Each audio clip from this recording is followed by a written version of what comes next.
मुकाबला हारने के बाद भी जुशार ने ध्रुवांश पर जानलेवा हमले करने की कोशिश की, लेकिन उसके इस हमले से हर तरफ हंगामा मच गया। किसी को भी उस हमले की उम्मीद नहीं थी। इस वजह से सभी जोर जोर से चिल्लाने लगे, लेकिन ध्रुवांश तो अपना सर हिलाते हुए धीमी आवाज में कहने लगा, टूटे हाथ और टूटे कवच की वजह से तेरी रफ्तार तो बेकार हो गई है जुजू। इतना कहते ही वो तुरंत अपनी जगह से गायब हुआ और सभी को हैरान करते हुए सीधे जुशार के बगल में आकर खड़ा हो गया। वहां पहुंचते उसने आवाज में खौफनाक इरादे के साथ कहा, मैंने पहले ही कहा था कि तुझे लैला को चोट नहीं पहुंचानी चाहिए थी। अब जो कि तूने ऐसी हिमाकत कर ही दी है तो कीमत चुकाने के लिए भी तैयार हो जा। मैं तो रुका हुआ था कि तू बस एक बार टसल के नियम तोड़ दे, और तूने अब टसल के नियम भी तोड़ दिए हैं। इसलिए मेरे पास खुली छूट है तेरे साथ कुछ भी करने की। अब तो तुझे मुझसे कोई नहीं बचा सकता सुसु। उसकी बात सुनकर जुशार के चेहरे का रंग बदलने लगा और उसने हड़बड़ा कर कहा, इसका मतलब तूने जानबूझकर मुझे उकसाया टसल के नियम तोड़ने के लिए। अब जाकर जुशार को ध्रुवांश के असली इरादों का पता चल गया था, जिस वजह से उसकी आंखों में खौफ दिखने लगा। दूसरी तरफ ध्रुवांश उसके इतना पास आ गया और उसने अजीब सी हंसी के साथ जुशार पर जानलेवा हमला कर दिया। जैसे उसका वो जानलेवा हमला जुशार के शरीर से टकराने वाला था, तभी कुर्सी पर बैठे लीडर फाबरी ने चिल्लाते हुए कहा, बस बहुत हुआ लड़के। इस आवाज के साथ ही ध्रुवांश को महसूस हुआ कि एक बेहद खतरनाक शक्ति सीधे उसी की तरफ पड़ने लगी, जिससे उसकी शक्तियों पर दबाव पड़ा। इस दबाव के चलते वो अपनी जगह से हिल भी नहीं पा रहा था, जिस वजह से उसके चेहरे का रंग ही बदलने लगा। लेकिन अगले ही पल वो दबाव अलग होने लगा और उस मैदान में लीडर तामिक की हंसी सुनाई पड़ी। लीडर फाबरी, आपने इस टसल के नियम तोड़ दिए हैं। योद्धाओं के मुकाबले में अपनी शक्तियां इस्तेमाल कर। इसी के साथ ध्रुवांश पर आता सारा दबाव अलग हो गया और उसने आंखों में बेरहमी के साथ बेझिझक जुशार के सीने पर हमला कर दिया। उसके इस हमले में खतरनाक काली बिजली थी और इस दौरान ध्रुवांश की बीच की उंगली भी काफी ज्यादा चमकने लगी थी। लेकिन अपना वो बेहद ताकतवर हमला करने के बावजूद ध्रुवांश को एक अजीब सा खतरा महसूस हुआ, जिसके चलते वो हड़बड़ाकर वहां से दूर चला गया। तब उसे दिखाई दिया कि पलक झपकते ही जुशार के पास एक मोटा बूढ़ा आदमी आकर खड़ा हो गया था। उसने जुशार को पीछे जाकर टकराने से बचा लिया और ध्रुवांश की तरफ देखकर गुस्से के साथ कहा, बहुत खूंखार होना चाहता है तू, तेरा दिमाग तो ठीक है। वो आदमी कोई और नहीं बल्कि प्राचीन कड़ाही आध्यात्मिक अकादमी का लीडर फाबरी था। उसने जुशार की गंभीर हालत देखी, जिसके सीने पर एक बड़ा सा गड्ढा हो गया था और साथ ही वो मरने के बेहद करीब था। ये देखकर फाबरी के चेहरे पर बेइंतहा नाराजगी दिखने लगी, जिसके साथ वो ध्रुवांश को डांटने लगा। तब ध्रुवांश ने मुस्कुराते हुए लीडर फाबरी को देखकर कहा, जुशार ही तो कह रहा था कि किसी पर रहम दिखाना कमजोरी की निशानी है। अब जो कि मैं बेरहमी दिखा रहा हूँ तो आपको मिर्च लग रही है। आपके अकादमी में लगता है कि हर किसी को किसी ना किसी चीज से तकलीफ ही है। अपना नाम बदल कर ना प्राचीन तकलीफ अकादमी रख लो। ध्रुवांश को खुद से इस तरह बात करते देख फाबरी के चेहरे की नाराजगी और ज्यादा बढ़ गई और उसने तुरंत अपनी मुट्ठी कसते हुए एक बेहद खतरनाक चेतना शक्ति ध्रुवांश की तरफ भेजी। इस शक्ति का दबाव इतना ज्यादा था कि वो ध्रुवांश को जोर से दबाने लगी थी। यह एहसास महसूस करते ही ध्रुवांश के चेहरे की रंगत बदलने लगी और उसे ऐसा लगा जैसे वो किसी पहाड़ के नीचे आ गया था। वो कितनी भी ताकत क्यों ना लगाता, लेकिन वो उस दबाव को झेल ही नहीं पा रहा था। देखते ही देखते वो अपने घुटनों पर आ गया, मगर तभी उसके ठीक सामने एक आदमी दिखाई देने लगा। इस आदमी ने अपना हाथ लहराते हुए चेतना शक्तियों के दबाव को पूरी तरह तबाह कर दिया। ध्रुवांश को बचाने आया वो आदमी उत्तरी कायनात अकादमी के लीडर तामिक थे। उनके चेहरे पर किसी भी तरह की नाराजगी नहीं थी, मगर वो लगातार फाबरी को देखते जा रहे थे। फिर उन्होंने बिजली जैसी गरजती रौबदार आवाज में ऐलान किया, लीडर फाबरी, सिर्फ इसलिए कि हमारी उत्तरी कायनात अकादमी हर किसी की इज्जत करती है, इसका मतलब ये नहीं कि हम किसी को अपनी ताकत के बल पर सरेआम बेइज्जत करना नहीं जानते हैं। आपको क्या लग रहा है कि आप हमारे घर में घुसकर हमारे योद्धा पर अपनी ताकत झाड़ोगे और हम देखते रहेंगे? मुकाबला बराबरी वालों के बीच होता है। उनकी रौबदार आवाज के बाद चारों तरफ खामोशी छाई रही और खुद फाबरी के चेहरे का रंग बदलने लगा। इस दौरान लीडर तामिक ने अपने शरीर से बहुत ज्यादा चेतना शक्तियां निकालनी शुरू कर दी थी, जिसे महसूस करते हुए सभी के चेहरे खौफ से भर गए। इस कदर शक्तियों के साथ अगर लीडर तामिक हमला कर बैठते तो पता नहीं वहां कैसा कोहराम मच जाता। इसलिए एक दूसरे की तरफ देखकर हर कोई यहाँ भरने लगा। इस महान अकादमी के लीडर से पंगा लेना बहुत बड़ी गलती होती। वहीं सामने खड़े फाबरी ने भी जब लीडर तामिक की बेइंतहा शक्तियों को बाहर आते हुए देखा तो उसके चेहरे की नाराजगी भी हल्के डर में बदलने लगी। फिर उसने अपने दांत पीसते हुए अपनी नजर जख्मी पड़े जुशार की तरफ की, जिसका पूरा शरीर डर के मारे थरथराता जा रहा था। ये देखकर फाबरी गहरी सांस लेने लगा। जाहिर सी बात थी, कि ध्रुवांश के ताकतवर हमले का असर और उसमें छुपा जानलेवा इरादा इस वक्त साफ समझ आ रहा था। जोशार न सिर्फ बहुत बुरी तरह जख्मी हो गया था, बल्कि वो बहुत बड़े सदमे में भी चला गया था, जिस वजह से उसका शरीर कांपता रहा। तब फाबरी ने अपनी नजर ध्रुवांश की तरफ करते हुए कहा, लीडर तामिक, हम लोग इतनी दूर से आपके यहाँ आए हैं, लेकिन आपकी अकादमी का ये लड़का तो टसल के दौरान बेचारे इस बच्चे की जान लेने के पीछे पड़ा है। जरा देखिए इसने इस बेचारे जोशार की कितनी बुरी हालत कर दी है। इसे अकादमी से भगा दीजिए, वरना ये आपकी अकादमी की इज्जत पर कालिक पोत देगा। ऐसा कहते हुए फाबरी ने लीडर तामिक के खिलाफ कुछ ना कहते हुए अपनी सारी भड़ास ध्रुवांश पर निकालनी शुरू कर दी। फाबरी जानता था कि वो उत्तरी कायनात अकादमी और उसके लीडर तामिक से दुश्मनी नहीं कर सकता था। प्राचीन कड़ाही अकादमी चाहे कितनी भी ताकतवर क्यों ना थी, वो प्राचीन उत्तरी कायनात अकादमी की बराबरी तो हरगिज नहीं कर सकती थी। वही अपनी बातों से फाबरी को धमकाने के बाद भी लीडर तामिक के चेहरे की शांति बरकरार रही और उन्होंने मुस्कुराते हुए जवाब दिया, देखिए लीडर फाबरी, ये टसल तो पहले ही खत्म हो चुकी थी और नतीजा सबके सामने आ गया था, लेकिन आपके इस बेचारे जोशार ने नियमों का उल्लंघन करते हुए ध्रुवांश पर जानलेवा हमला कर दिया। ऐसे में ध्रुवांश ने जो कुछ भी किया वो अपनी जिंदगी बचाने के लिए किया था। जिंदगी बचाने के लिए की गई कोई भी चीज तो जायज होती है ना। अगर आपको नियम तोड़ने की बात करनी ही है तो हम उसकी शुरुआत जोशार से करते हैं, उसके बाद ही हम ध्रुवांश पर आएंगे।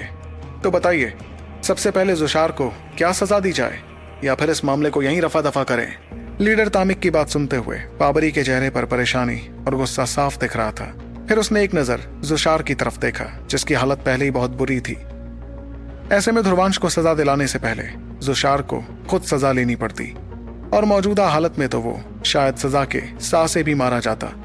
इसलिए अपना गुस्सा चेहरे पर बरकरार रखते हुए फाबरी लीडर तामिक को देखता गया, लेकिन उसकी इस नाराजगी को नजरअंदाज कर लीडर तामिक ने अपनी बात आगे कही, लीडर फाबरी, मेरे ख्याल से टसल यहीं खत्म हुई। दोनों अकादमी के योद्धाओं को बहुत सी जीतें मिली हैं, और सच कहूं तो मैं ये नहीं कह सकता कि इस टसल में कौन सी अकादमी जीती है। और एक बात तो मैं जरूर कहना चाहूंगा कि आपकी अकादमी में काफी काबिल योद्धा तैयार हो रहे हैं। अगली शक्तिशाली अकादमी प्रतियोगिता में जरूर आपकी अकादमी कमाल करने वाली है। ये सुनते वक्त फाबरी के चेहरे पर हलचल होती दिखी। एक पल पहले उसे धमकाने के बाद अब लीडर तामिक उसकी अकादमी की तारीफ कर रहे थे। इस वजह से फाबरी ज्यादा कुछ नहीं कह पाया और उसने मजबूरी के साथ कहा, अब जो कि यही बात है तो मैं उत्तरी कायनात अकादमी का शुक्रिया अदा करना चाहूंगा इस खास मेहमान नवाजी के लिए। एक बार शक्तिशाली अकादमी प्रतियोगिता खत्म हो जाए तब हम दोबारा अपने योद्धाओं को यहाँ लाएंगे और उन्हें और भी बहुत कुछ सीखने का मौका देंगे। उसकी बात पर लीडर तामिक तो बस मुस्कुराते रहे। फिर लीडर फाबरी ने खूंखार इरादों से ध्रुवांश की तरफ देखा, जो लीडर तामिक के पीछे खड़ा था, मगर उसके चेहरे पर भी हल्की मुस्कुराहट थी, जिसे देखकर फाबरी का गुस्सा और ज्यादा बढ़ गया। फिर अपना सिर हिलाते हुए फाबरी जख्मी पड़े जोशार को अपने साथ वहां से ले गया। उसके बाद फाबरी के शरीर से बेइंतहा शक्तियां निकलने लगी, जिसमें उसने प्राचीन कड़ाही अकादमी के सभी योद्धाओं को ढक लिया। ऐसा करते ही वो उन्हें लेकर वहां से जाने लगा। जब प्राचीन कड़ाही अकादमी के योद्धा वहां से चले गए तो उत्तरी चौक मैदान में खुशी की लहर दौड़ उठी। वहां इतना ज्यादा शोर हो रहा था कि पूरा इलाका कांपने लगा था, और सभी की नजरों के सामने था वो जवान लड़का जिसने आज सच में उत्तरी कायनात अकादमी की लाज बचा ली थी। इस शोर शराबे को सुनते हुए ध्रुवांश मुस्कुराने लगा और उसने हल्की मजबूरी के साथ अपना सिर हिलाते हुए कहा, यह कमबख्त जोशार जरूर आगे जाकर मेरे लिए कोई दिक्कत खड़ी करेगा। काश मैं उसे आज खत्म कर पाता। कोई बात नहीं, हमेशा एक पहला मौका होता है और हमेशा एक अगला मौका होता है। इसे अगले मौके में खत्म कर देंगे। ध्रुवांश जानता था कि भले ही वो जोशार को इस बार खत्म नहीं कर पाया था, लेकिन उसने बिजलियों का थोड़ा जहर तो उसके शरीर में भेज ही दिया था। ऐसे में जहर भले ही जोशार को खत्म नहीं कर पाता, मगर आगे जाकर वो उसकी ट्रेनिंग में बहुत दिक्कत करता। इतने में पीछे पलटकर लीडर तामिक ने ध्रुवांश की तरफ देखकर कहा, आमतौर पर तो तुम्हारा अतरंगी अंदाज बरकरार रहता है, लेकिन तुम्हारे अंदर एक ऐसा खूंखार और बेरहम शिकारी छुपा है जिसके तरीके देखकर किसी का भी खून जम जाए। लेकिन ध्यान रखना, आगे कभी ऐसा ना हो कि तुम्हारा अतरंगी मिजाज और तुम्हारी मस्खरी तुम्हारे लिए जानलेवा साबित हो जाए। इतना कहकर तामिक के चेहरे पर हल्की मुस्कुराहट आ गई और उन्होंने ध्रुवांश की पीठ थपथपाते हुए कहा, अब जो कि मैंने तुम्हें सचेत कर दिया है तो मैं तुम्हें बधाई भी दे दूं। जोशार का इरादा था हमारी उत्तरी कायनात अकादमी को बेइज्जत करना और हमारे नाम को खराब करना। तुमने जो भी तरीका अपनाया वो बहुत अच्छा था, इसलिए अगर आगे इस मसले को लेकर कोई भी तकलीफ खड़ी हुई तो मैं तुम्हारा साथ दूंगा। उनके मुंह से ये सुनते वक्त ध्रुवांश चैन की सांस लेने लगा। लीडर तामिक जैसे शक्तिशाली और ऊंचे ओहदे वाले आदमी का साथ उसके लिए काफी फायदेमंद साबित हो सकता था। इतने में लीडर तामिक ने भरते हुए आगे कहा, सच तो यह है कि इस तरह के टसल से हमारी अकादमी को कोई फायदा नहीं होता। अगर वो इस टसल को जीतते तो वो हमारी अकादमी की इज्जत पर सरेआम कीचड़ उछालने लगते। इससे पहले तो हमें कोई फर्क नहीं पड़ा, लेकिन इस बार तो ये जानबूझकर उस वक्त यहाँ पर आए जब शिखर और लुहार दोनों ही यहाँ मौजूद नहीं थे। अगर तुम नहीं होते तो शायद इनके इरादे कामयाब भी हो जाते। तुम फिक्र मत करना, अकादमी तुम्हारा आज का योगदान हमेशा याद रखेगी। इस दौरान ध्रुवांश थोड़ा हैरान हुआ और उसने सोचते हुए सवाल किया, शिखर और लुहार दोनों ही अकादमी में क्यों नहीं है?